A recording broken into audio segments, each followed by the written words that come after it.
Sup guys, it's your boy Justin with another graphic novel review for you guys today. Sorry it's been a while. Today we're reviewing Spawn Origins Collections, Volume 3, which collects issues 15 through 20 of the original Spawn series from the 90s, right? You have a cover by Greg Capullo, which apparently he worked on the original Spawn series, right? So yeah, you had like issue 15s by Todd McFarlane, issues 16 through 18 written by Grant Morrison with art by Greg Capullo, and issues 19 through 20 is written by Tom Orlexkowski and Andrew Grossberg with art by Greg Capullo. All right, yeah. So I'm just gonna quickly summarize this. So the issue 15 is Myths Part 2, where you have the story of Violator recounting recounting some stories of him fighting medieval Spawn, right? Which I think Todd McFarlane got in trouble for this, right? He got sued by Neil Gaiman for not, I don't know. I think that might have been another medieval Spawn. I don't know, but yeah. So yeah, you have he's telling the story of how, like, you know, he fought medieval Spawn back in the Middle Ages, and like that the part one had, like, he killed medieval Spawn. It turns out he was alive actually. He just transported out of his armor, right?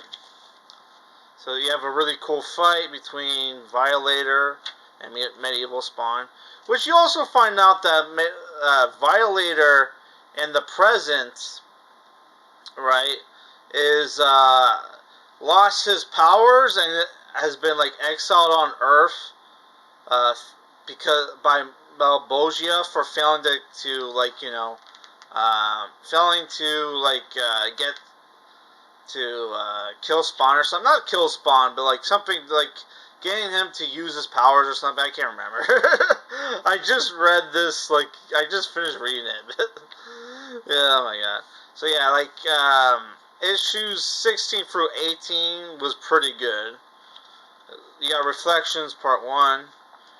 This is where they have Greg Capullo start drawing it. This two-parter was pretty cool. It's written by Grant Morrison, and it talks about how, like, how Jason Wynn made a deal with Malbogia for psychoplasm, right? And which is like like basically a material that like can turn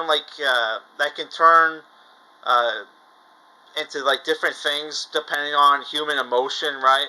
So that they use psychoplasm to turn this part of Nevada into this town called Simmonsville, which is made up of Simmons memories, right? And the town is built over a portal to hell. So you have this demonstration where, like, you have army guys are basically volunteer to go and fight demons at this town, right? While Jason Wynn demonstrates how powerful the demons are, right? Here's Jason Wynn and the General Major Vale. Sorry, Major Vale's the guy's name, right? And yeah, this story is about how Spawn gets summoned to Major Vale, right? To fight anti-Spawn, which the forces of heaven,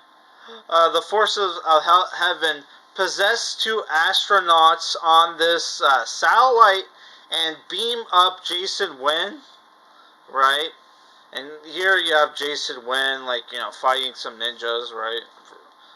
They kind of turned Jason Wynn into like a Kingpin kind of wannabe kind of character. But yeah, he gets Jason Wynn gets beaten up by the Angels, and he forced to inhabit elemental the elemental fire, right? To be turned into like a soldier for heaven to fight Spawn, right? And here you see him become the anti-Spawn, right? Which is pretty cool.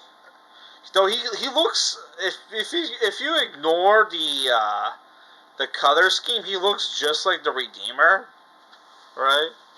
So yeah, like part two, right? You have like Spawn fight the Redeemer, and Spawn like pretty much, sorry, not Redeemer, the anti-Spawn, which he doesn't really have his Jason Wynn lost his memories, right? And he's pretty much getting tortured by the presence of the elemental fire elemental, right? So he's just told like the pain will stop if he kills Spawn, right?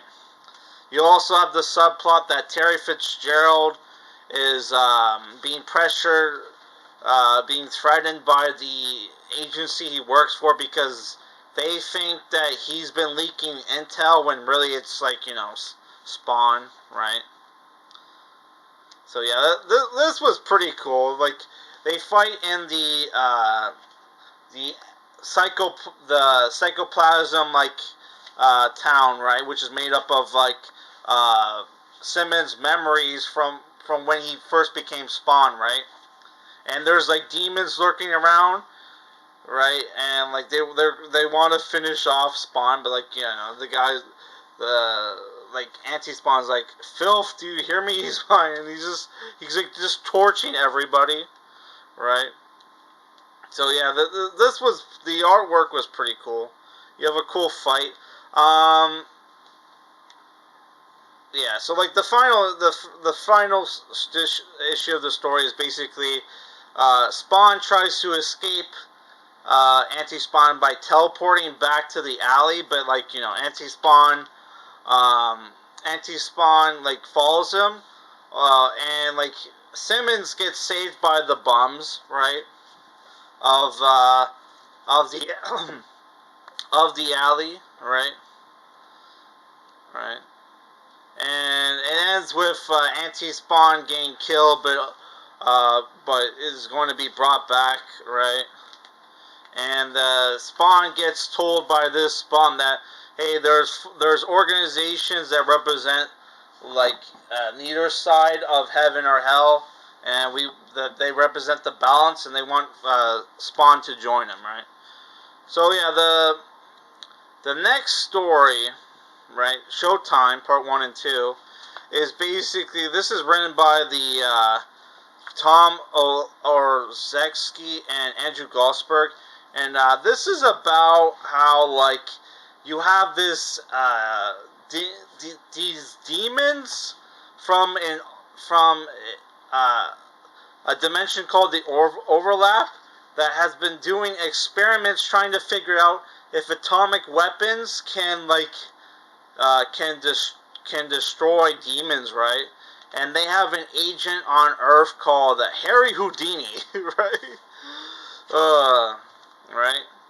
And like, yeah, there's also a subplot where you have this Ukrainian American kid that's going around trying to blow up the homeless that live outside his building because, you know, he wants them to leave. You have this funny scene where, like, you know, he tries to blow up Spawn and Spawn chases him, right? So yeah, Harry Houdini like is sent on a mission to to Earth to figure out if atomic weapons can kill demons, right? And they want to use him as a test subject, right? Spawn as a test subject to see if it can actually kill demons, right? At the same time, the Overlap also want to kill like Harry Houdini, which Harry Houdini kind of becomes like a sidekick to. There's like a team. These two issues are almost like a team up where you have Harry Houdini teams up with Spawn and teaches them magic, right? While this is going on, you have Cold War stuff where like Ukrainian atomic weapon experts are sent to this you know, lecture that's going on in Columbia University, and uh, one of the Ukrainian weapon experts, this guy, uh, has a plan to. He smuggled an atomic weapon and wants to blackmail the governments uh, at the lecture to give billions of dollars to Ukraine, right? So it's only if this guy knew that, 20, 30 years later that we would be sending, like, billions of dollars to Ukraine already. Oh, he wouldn't have had to done this, right? So yeah, like, you have forces are converging where, like, Spawn is gonna, where Spawn's gonna show up at the lecture to stop this guy from blowing up, New York, right? And you have this, like, it's funny because the kid, like, he has to get help from the bomb making kid to help with the detonator, right? Yeah. So here you have a fight where, like, Harry Houdini uses magic and teaches, like, Spawn how to use magic. Also, Terry Fitzgerald, because he knows Russian, is sent by the agency to stop. Even though in the previous issues he was on the agency shit list, they need him to go and stop the Ukrainian guy from blowing up New York, right? Or threatening to blow up New York, right? So you have this cool, like, finale where, like, you know, Spawn has to stop the bomb from going off, which, whatever. It's late. I want to finish this review. Okay. So what did I think about this book? I liked all the stories, though I would say the Grant Morrison one was probably the best story. I kind of didn't like the fact that they took, like, Jason Wynn and made him, like, this, like, random bad guy of the week. When I don't know, it's the thing where I was first introduced to Jason Wynn from the movie and the TV show, where he was, like, the recurring, like, main villain, right? So I don't know, it's kind of, maybe they're gonna do more with Jason Wynn, I'm not sure, but yeah, I kind of didn't like what they did with Jason Wynn's character, but whatever, it could be he's gonna be more of a recurring villain, but I don't think he ever did. But whatever, we'll find out. But overall, I did like the stories. There was some continuity issues where because Spawn, like, kills Major Valley, and at one point he's holding, like, an assault rifle.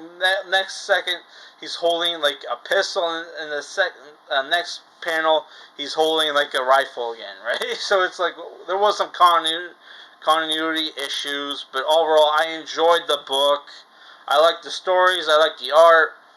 Giving it a 7 out of 10, right? So yeah, I'm probably, for my next couple reviews, I kind of want to take a break from reading superhero books, and we're going to try to review some non-superhero books I got. Maybe some of the pulp hero stuff. That would be cool. Alright, guys.